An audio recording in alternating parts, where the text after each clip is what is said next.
जिंदगी में कोई भी कितना भी साथ क्यों ना दे, लेकिन आपको अकेले ही चलना पड़ता है, क्योंकि इतिहास भी वही बनाते हैं जो किसी पर डिपेंड नहीं होते और अकेले ही किसी रास्ते पर चलते जाते हैं। ऐसी ही एक कहानी है प्रेम गणपति की, जिन्होंने अपनी मेहनत और सफलता के जरिए इस दुनिया को बहुत अच्छा उदाहरण दिया है।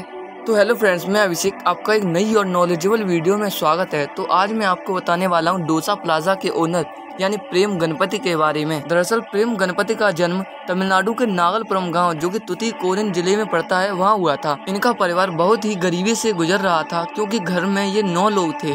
ये 7 भाई बहन थे। गरीबी के चलते इन्होंने सिर्फ 10th तक की पढ़ाई की और 10th पास करने के बाद ये चेन्नई चले गए और फिर इन्होंने वहाँ पर नौकरी की।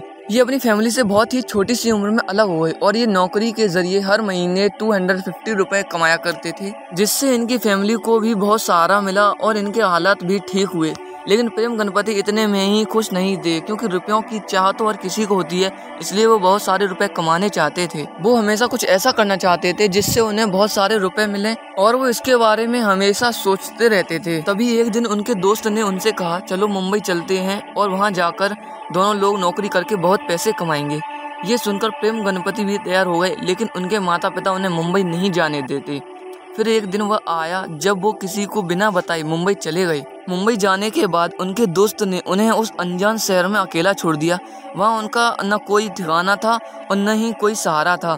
अब वो वापस अपने घर लौट सकते थे, लेकिन उन्होंने ऐसा नहीं किया और वो काम की तलाश में घूमने लगी। लेकिन उनके भाग्य अनुसार उनको उसी दिन एक होटल में बर्तन धोने का काम मिला, जिसमें वो रात में वहीं रह सकते थे और उन्हें महीने पर 150 रुपए मिलते थे। जब वो चेन्नई में नौकरी करते थे तब उन्हें ज्यादा रुपए मिलते थे। फिर भी वो मुंबई से वापस नहीं गए और उस होटल पर नौकरी करते रहे।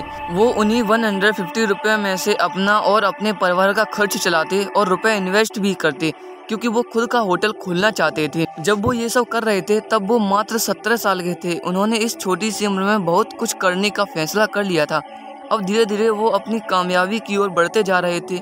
ईयर 1992 को प्रेम गणपति ने फूड बिजनेस खोलने के लिए सोचा और उनके पास इतनी इन्वेस्टमेंट थी जिससे वो एक सस्ता सा फूड बिजनेस खोल सकते थे। फिर उन्होंने फूड बिजनेस को खोलने के लिए एक ठेले को रेंट पर लिया और उसका सारा सामान लाकर उन्होंने डोसा बनाकर बेचना शुरू कर दिया।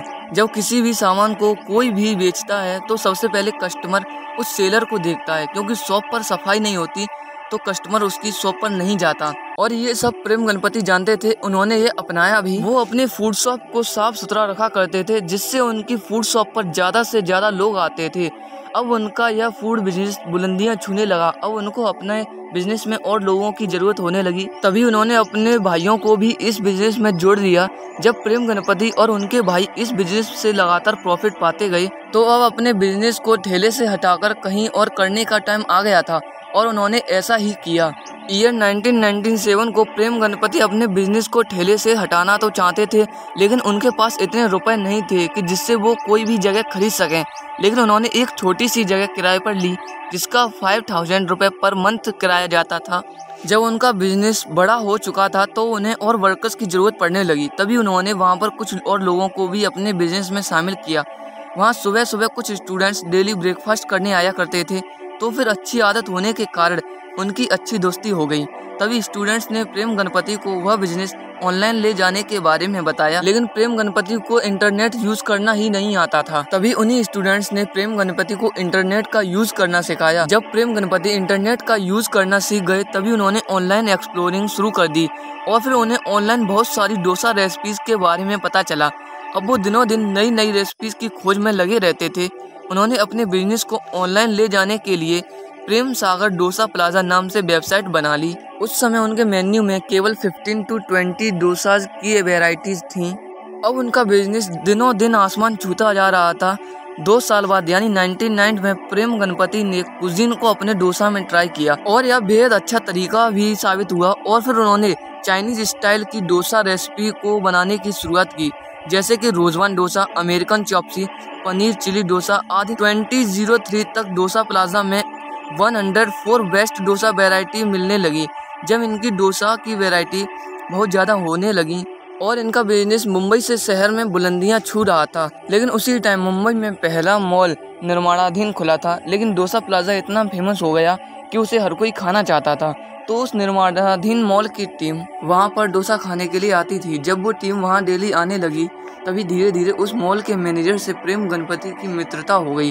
तभी मैनेजर ने प्रेम गणपति को अपने मॉल में एक काउंटर लेने की सलाह दी, जिससे मैनेजर का भी फायदा होगा और प्रेम गणपति का बिजनेस भी बेहद अच्छा चलेगा। और फिर प्रेम गणपति ने यह सलाह सही समझी, लेकिन उन्हें वह काउंटर लेने के लिए 2 से 3 लाख रुपए इन्वेस्ट करने थे, तभी उन्हें वह काउंटर मिल सकता था। उन्होंने उस काउंटर को लेने के लिए इधर उधर से पैसे इकट्ठा करना शुरू कर दिया। उन्होंने इधर उधर से पैसे इकट्ठे करके वह काउंटर ले लिया और वहीं डोसा प्लाजा नाम से अपना बिजनेस स्टार्ट कर दिया।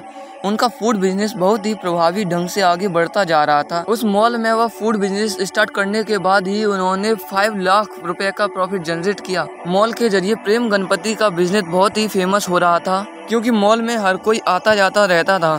अब इसकी डिमांड इतनी हो गई कि इनको बड़े बड़े ऑर्डर्स मिलने लगे और भी कई मॉल्स के मैनेजर्स ने उनसे अपने मॉल में दुकान खुलवाने के लिए कहा और वो अपनी दुकानों को खोलते गए, जिससे मॉल मैनेजर का भी मुनाफा होता और प्रेम गणपति का भी। ईयर 2003 में ठाणे के बंडर मॉल में फ्रेंचाइज दुकान खोली गई, क्योंकि बिलिंग मशीन सप्लाई करने वाली कंपनी ने उनसे ठाणे के साइन वंडर मॉल में डोसा प्लाजा की शॉप खोलने के लिए अनुरोध किया। लेकिन प्रेम गणपति को फ्रेंचाइजी के बारे में बिल्कुल भी जानकारी नहीं थी।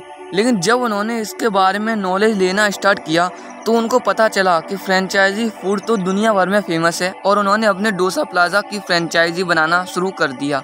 जैसे ही प्रेम गणपति ने अपने डोसा प्लाजा में फ्रेंचाइजी को शुरू कर दिया, तभी से उनकी इनकम दिन दुगनी और रात चौगुनी बढ़ने लगी। ये 2005 में डोसा प्लाजा ने भारत में अलग अलग शहरों में अपनी शॉप्स को खोलना स्टार्ट कर दिया। अब उनका बिजनेस एक बड़े नेटवर्क की तरह फैलता जा रहा था। अभी तक प्रेम गणपति सिर्फ स्टेट लेवल पर ही डोसा प्लाजा की शॉप खोल चुके थे, लेकिन उनको नेशनल लेवल पर डोसा प्लाजा की शॉप खोलना था। तभी उन्होंने 2008 में एशिया के सबसे बड़े मॉल में अपने डोसा प्लाजा की शॉप खोली और अब यह बिजनेस नेशनल लेवल तक पहुंच गया था। लेकिन अब वो इंटरनेशनल लेवल पे पहुंचना चाहते थे, क्योंकि जब वो जिस जगह पहुंच जाते थे वो उससे और ऊपर उठना चाहते थे। लेकिन इंडिया में उनकी शॉप्स कई राज्यों में खुल चुकी थी, इनकी संख्या 35 हो चुकी थी। लेकिन अब वो टाइम आ गया था जब वो इंटरनेशनल मार्केट में उतरने वाले थे। उन्होंने उसी साल यानी 2008 में ही न्यूजीलैंड में अपनी डोसा प्लाजा की शॉप खोलकर इंटरनेशनल मार्केट में पहुंच गए थे। अब प्रेम गणपति अपने बिजनेस को एक बड़े नेटवर्क की तरह बढ़ाते जा रहे थे। उन्होंने 2009 में न्यूजीलैंड में दूसरी डोसा प्लाजा शॉप खोली। इसके बाद ईयर 2011 में प्रेम गणपति ने दुबई में अपने बिजनेस को शुरू किया और उस समय इंडिया में डोसा प्लाजा के फूड शॉप्स की संख्या 45 हो गई थी। लेकिन प्रेजेंट की बात करें तो इंडिया में डोसा प्लाजा के शॉप्स की संख्या 72 हो चुकी है और इसी के जरिए प्रेम गणपति हर महीने करोड़ों में इनकम करते हैं। तो आज बस इतना ही। आई होप आपको यह प्रेम गणपति की स्टोरी सुनकर बहुत अच्छा लगा होगा। तो अगर आपको वीडियो अच्छी लगी हो तो वीडियो को लाइक और चैनल को सब्सक्राइब करना मत भूलिएगा। Thanks for watching.